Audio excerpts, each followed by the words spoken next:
Radio J. Les rendez-vous de l'Écuge. Lise Gutmann. Radio J. Les rendez-vous de l'Écuge, l'émission qui présente les points de vue et les programmes de l'espace culturel et universitaire juif d'Europe.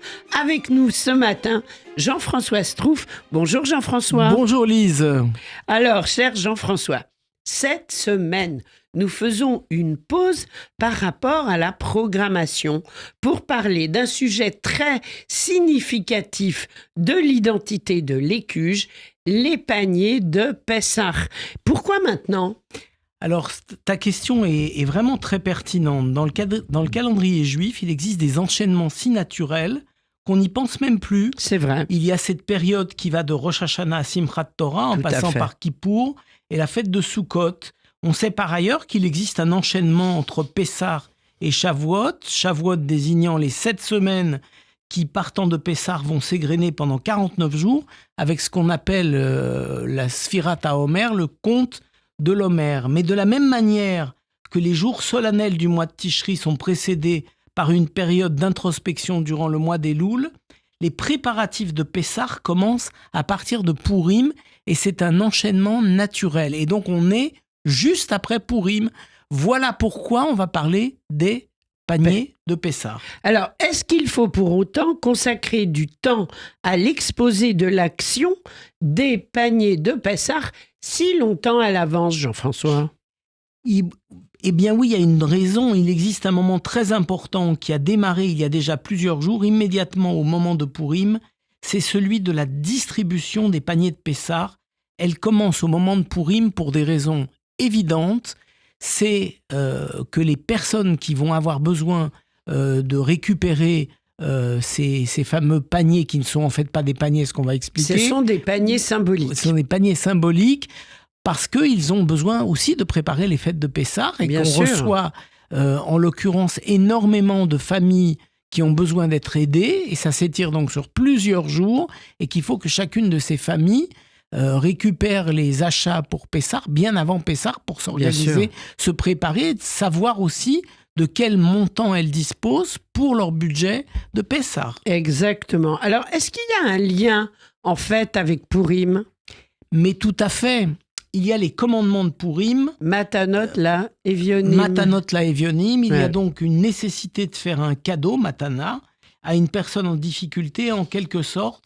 Certains démarrent les dons de Pessah au moment de Matanot la Evionim de Pourim, en imaginant que le pic de dépenses pour une famille juive, c'est à l'occasion des grandes fêtes juives. Tout ce qui concerne l'achat des aliments à Pessah, c'est particulier, puisque par définition, c'est là que tous les aliments sont confectionnés à cette occasion, ce qui explique leur coût plus élevé. On ne peut pas prévoir à l'avance des aliments de Pessah toute l'année. C'est spécifique, donc les gens vont être Bien obligés sûr. de payer des sommes importantes pour constituer leur nourriture de Pessah. Et donc, le Matanot, la Evionim de Pourim, une opportunité, c'est de le faire au nom des dons qu'on va faire pour les familles en difficulté à Pessah. Quelle belle idée. Alors donc, un don, si je m'en souviens bien, 1200 familles sont servies à l'Écuge avant que ne rentre le premier don. Explique-nous. Oui, la distribution commence. Elle a été initiée par Edmond et Lalouf Zichrono Livracha il y a plus de 60 ans, à l'époque où l'Écuge s'appelait encore le Centre communautaire de Paris. Dans les premiers temps, il s'agissait de vrais paniers comportant les mets nécessaires à la célébration de Pessah, la matzah, le vin et quelques autres aliments. Ça, c'était dans l'histoire. Oui. Et donc, ça a évolué et on est arrivé à la distribution des bons alimentaires.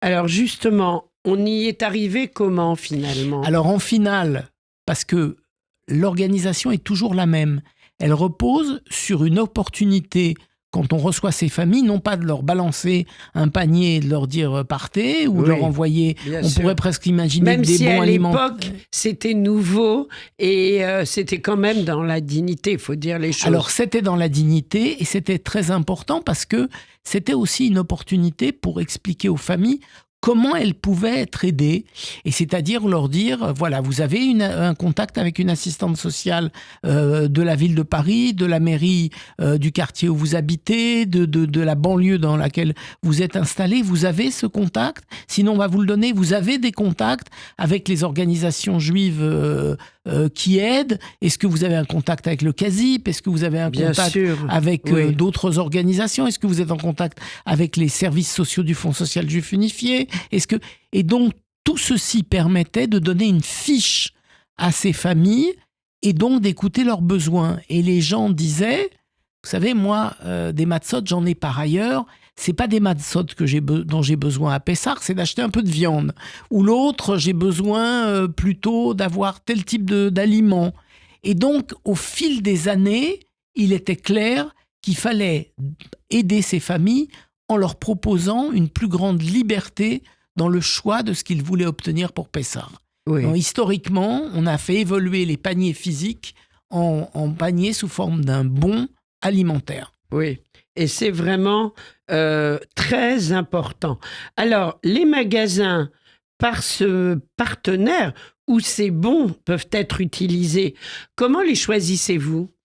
Ce sont des magasins cachers de différents quartiers de Paris et quelquefois de banlieue. Et ce qui est très important, c'est que les bénéficiaires peuvent aller dans le magasin de leur choix, certains préférant par dignité ne pas aller dans leur magasin habituel. Alors, c'est un phénomène très important. Oui.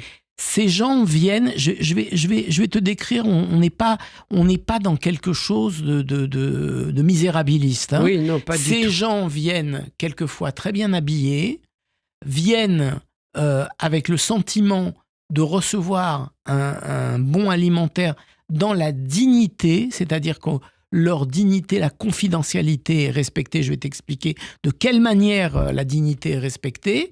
Et donc, le but, c'était que si quelqu'un a l'habitude d'aller dans son magasin et d'acheter toute l'année dans son magasin, il n'a pas envie qu'on le voit comme quelqu'un qui bénéficie de bons alimentaires. Et il y en a qui font le choix d'aller dans un tout autre quartier de Paris pour ne pas être reconnus et pas qu'on les considère, entre guillemets, comme des pauvres. C'est aussi, pour certains, un acte de dignité de dire « Mais non, moi, je vais recevoir des bons alimentaires pour Pessah, mais tout au long de l'année, je arrive à me débrouiller un petit budget pour me nourrir. Je veux pas que les commerçants de mon magasin habituel me voient, entre guillemets, comme un pauvre. J'ai envie que ma dignité et la confidentialité de ma situation financière soient respectées. » Et c'est très important parce qu'on sait aussi entre nous combien la nourriture de Pessah est chère. Mais à un prix énorme et de plus en plus exorbitant. Oui. Et donc, c'est important aussi parce que ces magasins partenaires font quelquefois des gestes en disant quand les gens viennent avec des bons, on leur ajoute un petit quelque chose au moment de passer en caisse, ou on leur fait une petite remise sur le prix. S'ils n'ont pas tout à fait les bons adaptés au prix global, on leur fait une petite remise, etc. Donc c'est des vrais partenaires, et ce sont d'autant plus des partenaires, parce qu'il faut bien comprendre le mécanisme, c'est qu'au moment où ils vont recevoir les bons, entre le moment où ils reçoivent les bons donnés par les personnes, et où ils vont présenter à l'ECUJ ces bons pour être remboursés, s'écoule un certain temps. Ils font une avance qui est tout à fait honorable. Le temps pendant lequel ils conservent les bons, c'est un chiffre d'affaires qui, pendant ce temps-là, n'est pas engrangé. Ils attendent, ce sont des bons qui n'ont aucune valeur marchande, tant qu'ils n'ont pas récupéré un chèque de l'ECUJ correspondant au montant total des bons reçus par ces magasins. Alors justement, la distribution de ces panier de Pessah virtuel, elle se déroule comment, Jean-François ? Alors, je vais vraiment insister sur ce point parce que il est important que les donateurs potentiels comprennent quelle est l'idée. L'idée, c'est de mettre en avant toujours la dignité et la confidentialité. C'est la salle des fêtes de l'ECUJ. C'est pas une petite pièce qui est reléguée pour distribuer les bons aux familles. Donc, ce sont des tables très espacées, pour que quand une personne se présente et est reçue à une heure de convocation qu'elle a reçue, elle vient sur place avec les documents financiers qui permettent sa feuille de sécurité sociale pour voir la composition de la famille, son imposition pour voir si elle est vraiment éligible à des aides. Et donc, 2 membres de l'équipe d'accueil reçoivent l'ensemble d'une famille pour permettre que pendant qu'il y en a un, par exemple, qui coche les cases de « j'ai bien reçu les documents, il y a tant de personnes, je vais préparer tant de bons », il puisse continuer l'entretien, le deuxième continue l'entretien avec ses familles pour valider qu'ils n'ont pas d'autres besoins, par exemple d'assistance sociale, etc. Et donc, c'est assez extraordinaire parce que ça se passe dans le calme, il n'y a pas un bruit, les personnes, les bénéficiaires peuvent se renseigner, ils ont le sentiment que c'est un moment important pour eux et ils repartent avec beaucoup de plaisir de cet endroit, avec leurs bons en main. Quelquefois, ils s'installent dans le hall un petit moment pour profiter de cet instant. Et puis, les bons d'achat sont donnés avec au dos la liste des magasins participants pour qu'ils aient le temps de s'organiser pour aller chercher leurs bons. Alors moi, je voudrais juste donner un coup de chapeau. Oui, à la coordinatrice. Alors, c'est Myriam, qui est la comptable de l'Écuge, qui a donc beaucoup de choses à faire en dehors de ça. Myriam et ses bénévoles, qui sont des gens exceptionnels et qui sont aussi des membres de différentes associations qui participent à cette opération. Donc c'est important, on les félicite. Des bénévoles, il y en a qui viennent des partenaires de l'Écuge finalement dans cette belle campagne. Alors on a mutualisé ces campagnes avec l'union fait la force, je dis ça, je dis rien. Ouais, mais tu as tout à fait raison. Alors c'est avec l'Écuge, Judaïsme en mouvement, le Fonds social juif unifié, l'Alliance israélite universelle, la communauté de Buffo, donc une communauté orthodoxe, la communauté d'Orvador, une communauté massortie, la communauté L'Étincelle de Saint-Mandé, qui est une communauté orthodoxe, le réseau Ezra, et donc Judaïsme en mouvement, qui est libéral.